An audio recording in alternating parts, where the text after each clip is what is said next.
कहानी की शुरुआत यूके की एक सिटी से होती है, जहां पर हाईवे पर हम एक कपल को देख पाते हैं जो कि लुसियाना नाम के एक शहर की तरफ अपना वैकेशन मनाने के लिए जा रहे होते हैं, जिनका नाम मैरी और रोनी होता है। तभी रोनी नोटिस करता है कि उनके पीछे एक ट्रक आ रहा है और ट्रक का ड्राइवर बहुत ही अजीब तरीके से ट्रक को चला रहा होता है और साथ ही वो देखता है कि ट्रक के आगे कोई नंबर प्लेट भी नहीं है। ये बात उसे बहुत ही अजीब लगती है, लेकिन देखते ही देखते वो ट्रक उन्हें ओवरटेक करके आगे निकल जाता है। अब थोड़ी ही दूरी पर पहुंचने के बाद रोनी और मैरी को फिर से वही ट्रक नजर आता है जो कि एक घर के पास रुका हुआ था, जिसमें से एक आदमी अपने हाथों में लिए हुए एक बॉडी को लेकर बाहर निकलता है और फिर उस बॉडी को एक बड़े से पाइप के अंदर डाल देता है और वहां से चला जाता है। अब ये सभी कुछ देखकर रोनी और मैरी बहुत ही ज्यादा डर जाते हैं और रोनी जल्दी से अपने कार को स्टार्ट करता है और वहां से जल्दी से भागने लगता है, लेकिन अब वो देखते हैं कि वो ट्रक भी उनका पीछा कर रहा होता है। लेकिन रोनी डरने के बाद अपनी कार को एक दूसरे रास्ते पे घुमा लेता है और ट्रक उनका पीछा छोड़कर आगे निकल जाता है। अब रोनी कहता है कि ये सब कुछ वो पुलिस को जरूर बताएगा। अब इसके बाद वो दोनों लौटकर उसी घर के पास आते हैं जहाँ पर उस आदमी ने उस बॉडी को छोड़ा था। अब वहाँ पर आने के बाद वो लोग उसी पाइप में देखते हैं और जिसके अंदर उन्हें एक बॉडी नजर आती है और तभी वहाँ पर वो आदमी आ जाता है जो कि उन पर हमला करता है और तभी यहीं से सीन कट हो जाता है। इसके बाद हमें लेन और चैस नाम के एक कपल को दिखाया जाता है। वो भी अपनी कार से लुसियाना शहर की तरफ बढ़ रहे होते हैं। दरअसल चैस अपने मोबाइल में रोनी और मैरी के साथ जो कुछ हुआ वही हादसा देख रहा होता है जो कि सच्ची घटना होती है और वो ये सब कुछ डॉक्यूमेंट्री में देख रहा होता है जो कि आज से 23 साल पहले की घटना होती है। अब चैस लेन को कहता है कि इन कपल्स को आज से 23 साल पहले किसी जीपर्स नाम के शैतान ने मार दिया था, जो कि हर 23 साल बाद फिर से जिंदा होता है और 23 दिनों तक लाशें बिछा देता है। अब चैस को लगता है कि आखिर फिर से वो एक बार लौट आएगा, क्योंकि रोनी और मैरी को मरे हुए पूरे 23 साल हो चुके हैं। लेकिन लेन को ये सभी बातें बिल्कुल बकवास लगती हैं। अब बातों ही बातों में पता लगता है कि लेन और चेस दोनों ही किसी हॉरर फेस्टिवल में लुसियाना जा रहे होते हैं। अब थोड़े ही दूर पर चलने पर लेन को उल्टियां होने लगती है। इस वजह से वो कार से उतरकर थोड़ी दूर पर जंगल में जाने के बाद एक पेड़ के पास उल्टियां करती है और चेज उसी गाड़ी में बैठा होता है जिसके हाथ में हम एक रिंग को देखते हैं और जिसे लेकर वो लेन को प्रपोज करने वाला है। अब दूसरी तरफ हम जंगल में एक क्रीचर को देखते हैं जो कि देखने में बहुत ही खतरनाक नजर आ रहा था। तभी हम उस जंगल में सैम नाम के एक लड़के को देखते हैं जो कि दरअसल लेन का ही फ्रेंड है और वो उन्हीं लोगों की तरफ आगे बढ़ रहा होता है। दरअसल वहीं पर एक क्रीचर जैसा दिखने वाला शख्स आता है और उसे वहीं पर खत्म कर देता है। दरअसल ये क्रीचर कोई और नहीं बल्कि जीपर्स क्रीपर है जो कि अपने 23 साल पूरे होने के बाद फिर से जिंदा हो गया होता है। और यहाँ पर हम देखते हैं कि लेन और चेज दोनों ही गाड़ी से आगे बढ़ते हैं और एक होटल में आकर लुसियाना शहर में पहुंचने के लिए किसी से एड्रेस पूछते हैं और वो लोग एक शॉप में जाते हैं जहाँ पर उन्हें कोई भी नजर नहीं आता और वहाँ पर रखे हुई एंटिक चीजों को देखकर चेज बहुत ही ज्यादा खुश होता है। तभी एक नोकीली एंटिक चीज को छूने की वजह से चेज का हाथ कट जाता है और तभी वहाँ पर शॉप की ऑनर आ जाती है। अब लेन उसे एड्रेस पूछने के लिए सारी बातें बताती है और वो ऑनर उसे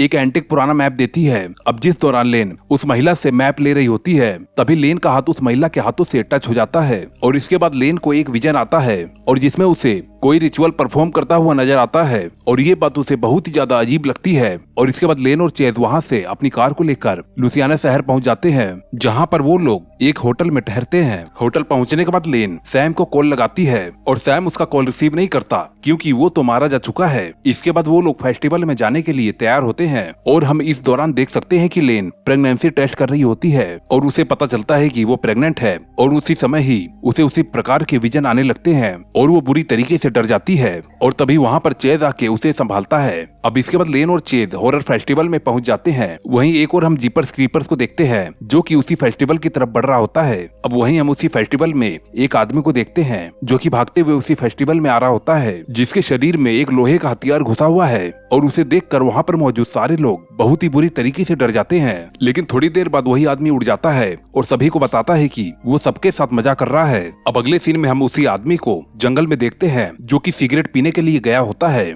और तभी अचानक से वहाँ पर जीपर्स क्रीपर आ जाता है और बड़ी ही बेरहमी के साथ उस व्यक्ति को खत्म कर देता है। अब इसके बाद हम लेन और चेस को देखते हैं जो कि उस फेस्टिवल में अब एंजॉय कर रहे होते हैं। अब वो लोग एक शॉप पर जाकर गेम खेलना स्टार्ट कर देते हैं। गेम खेलते समय लेन के हाथों में एक हथियार से चोट लग जाती है और उसके हाथ में खून निकलने लगता है और अब इसी बीच में उसे उसी तरीके के विजन आना शुरू हो जाते हैं। अब इस बार वो देखती है कि कुछ लोग उसके ऊपर किसी प्रकार का एक काला जादू कर रहे हैं और ये सब कुछ देखकर लेन बहुत ही बुरी तरीके से डर गई होती है और फिर लेन और चेज वहाँ से चले जाते हैं। अब हम एक व्यक्ति को देखते हैं जो कि उसी शॉप के पास से उसी हथियार को उठा रहा होता है जिसमें लेन का खून लगा हुआ था। इसके बाद हम हॉरर फेस्टिवल में मौजूद हॉरर डॉक्यूमेंट्री बनाने वाले एक प्रोड्यूसर को देखते हैं जिसका नाम जेमी है, जो लेन और चेस को अपनी डॉक्यूमेंट्री में काम करने के लिए कहता है क्योंकि चेस को हॉरर चीजें देखना बहुत ही ज्यादा पसंद है और इसी वजह से चेस और लेन उनके साथ काम करने के लिए तैयार हो जाते हैं। इसके बाद सभी लोग एक वैन में बैठकर उस डॉक्यूमेंट्री को शूट करने के लिए जंगल में बसे एक कब्रिस्तान के पास पहुंच जाते हैं।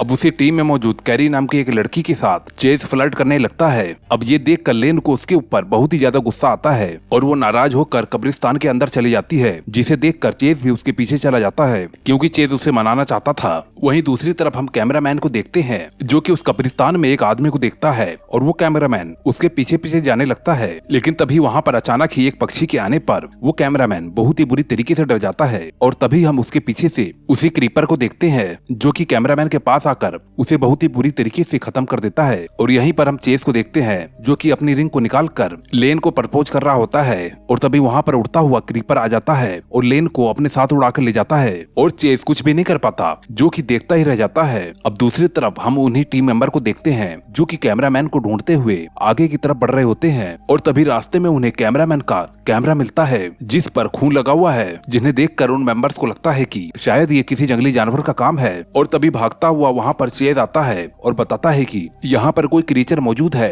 और वो लेन को भी यहाँ से उड़ा कर ले गया और वो जल्दी से उन सभी को कब्रिस्तान से बाहर निकलने के लिए कहता है। ये सब कुछ सुनकर वहाँ पर मौजूद सभी लोग बहुत ही बुरी तरीके से डर जाते हैं और अपने आप को बचाने के लिए वहीं पर पास में मौजूद एक घर में सभी लोग घुस जाते हैं। उनके उस घर में घुसते ही जल्दी से कोई दरवाजे को बाहर से ही लॉक कर देता है। वहीं दूसरी तरफ हम क्रीपर को देखते हैं जिसने लेन को बांध दिया है और अब वो एक चाकू की मदद से उसे अब मारने ही वाला है और वो उसके पेट में एक छेद करता है और वो समझ जाता है कि लेन प्रेग्नेंट है। और अब उसके बाद हम उन सभी को देखते हैं कि जो उस घर में मौजूद होते हैं और यहाँ पर हम उन्हें भी देखते हैं जिन्होंने बाहर से दरवाजे को लॉक कर दिया था। ये वही लोग होते हैं जो कि रिपर्स के लिए रिचुअल करते हैं और उन लोगों के साथ उनका ड्राइवर भी उन्हीं के साथ मिला हुआ था। इसी कारण से चेस और जेमी ड्राइवर को मारने के लिए आगे बढ़ते हैं, लेकिन ड्राइवर के पास एक गन होती है और वो उनको डराने के लिए हवा में फायरिंग कर देता है। इस फायरिंग की आवाज को क्रीपर भी सुन लेता है और वो लेन को वैसा के वैसे छोड़कर उन सभी को ढूंढने वहाँ से निकल जाता है और अब वो उस घर के बाहर से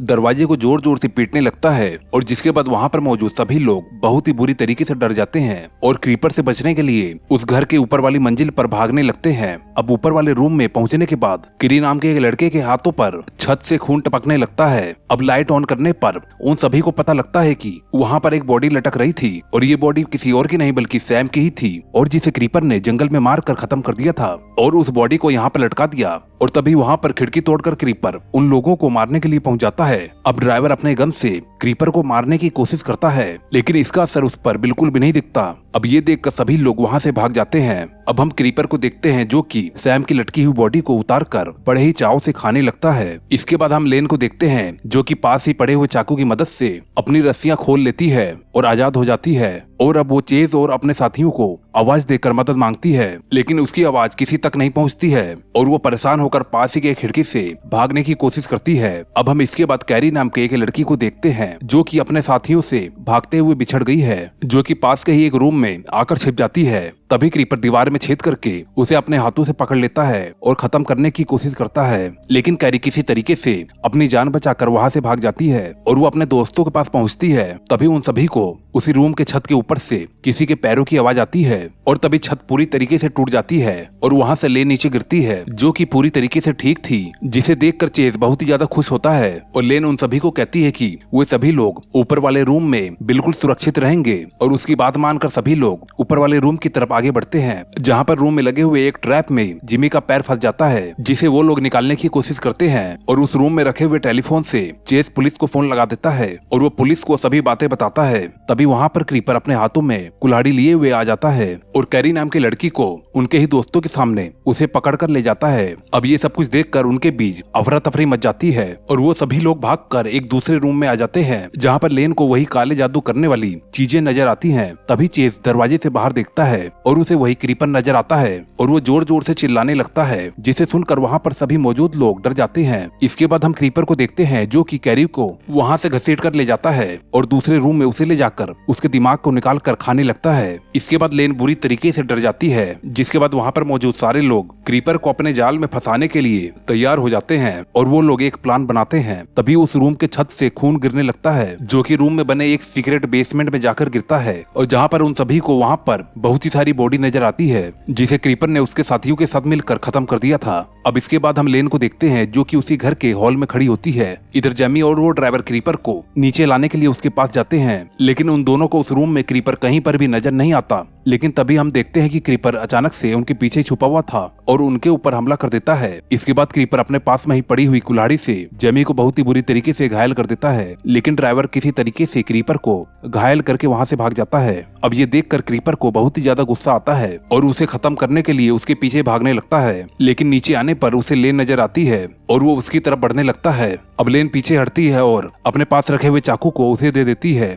और अब क्रीपर उसके पास जाकर उसे खत्म करने ही वाला होता है, लेकिन तभी लेन अपने पास छुपाए हुए रिचुअल वाले हथियार को उसके सिर में घुसा देती है, जिसकी वजह से उसकी आंखें भी डैमेज हो जाती हैं और क्रीपर को कुछ भी नजर नहीं आता। तभी छत के ऊपर चेत और ड्राइवर पहुंच जाते हैं और दोनों अपने पास में रखे हुए बर्ड वाले नोकीले हथियार को ऊपर से ही नीचे क्रीपर के ऊपर फेंक देते हैं और क्रीपर को बहुत ही बुरी तरीके से जख्मी कर देते हैं और उन सभी को लगता है कि क्रीपर मारा गया है, लेकिन तभी क्रीपर को बचाने के लिए वहाँ पर बहुत ही सारे बर्ड आ जाते हैं। अब इसी दौरान बर्ड की वजह से ड्राइवर का पैर फिसल जाता है और वो ऊपर से नीचे गिरकर मर जाता है, लेकिन चेस किसी तरीके से अपने आप को नीचे उतार लेता है और उसी घर में पहुंच जाता है और जहाँ पर वो लेन के पास जाकर उसे गले लगा लेता है। तभी वो लोग देखते हैं कि सभी पक्षी इकट्ठा होकर क्रीपर की बॉडी को वहाँ से कहीं और लेकर चले जाते हैं और अब जिसके बाद वहाँ पर पुलिस आ जाती है जो कि उन दोनों को रेस्क्यू कर लेती है। अब जब लेन पुलिस की जीप में बैठती है और तभी हम उसकी आंखों का रंग चेंज होते हुए देखते हैं जो कि किसी क्रीचर की तरह हो जाता है। अब हम दूसरी तरफ क्रीपर की बॉडी को भी देखते हैं जिसे उन पक्षियों ने एक बार फिर से जिंदा कर दिया था।